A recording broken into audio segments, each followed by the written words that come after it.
కర్నూలు జిల్లా ఓర్వకల్లు మండలం ఎన్టీఆర్ సామాజిక భరోసా పెన్షన్ల పంపిణీ కార్యక్రమం పండుగ వాతావరణాన్ని తలపించింది. హుసేనాపురం గ్రామంలో నంద్యాల జిల్లా టీడీపీ అధ్యక్షుడు మల్లెల రాజశేఖర్ పెన్షన్లు అందజేశారు. మంగళ వాయిద్యాలతో గ్రామంలోని ఇంటింటికి తిరుగుతూ 7,000 రూపాయలు పంపిణీ చేశారు. ఈ సందర్భంగా వృద్ధులు, వికలాంగులు, వితంతువులు సీఎం చంద్రబాబుకు ధన్యవాదాలు తెలిపారు. లబ్ధిదారులు చంద్రబాబు చిత్రపటానికి క్షీరాభిషేకం నిర్వహించారు.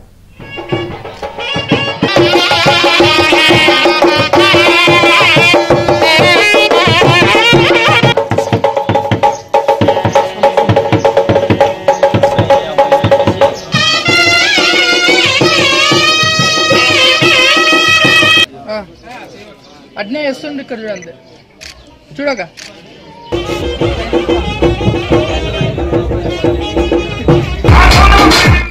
టీడీపీ అధ్యక్షుడు మల్లెల రాజశేఖర్ పెన్షన్లు అందజేశారు.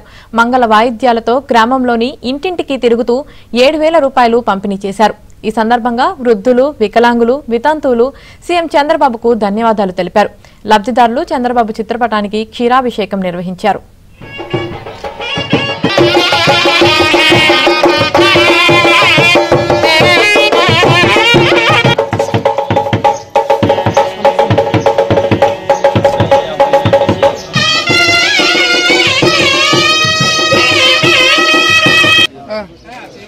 అట్నే వేస్తుండే ఇక్కడ చూడండి చూడక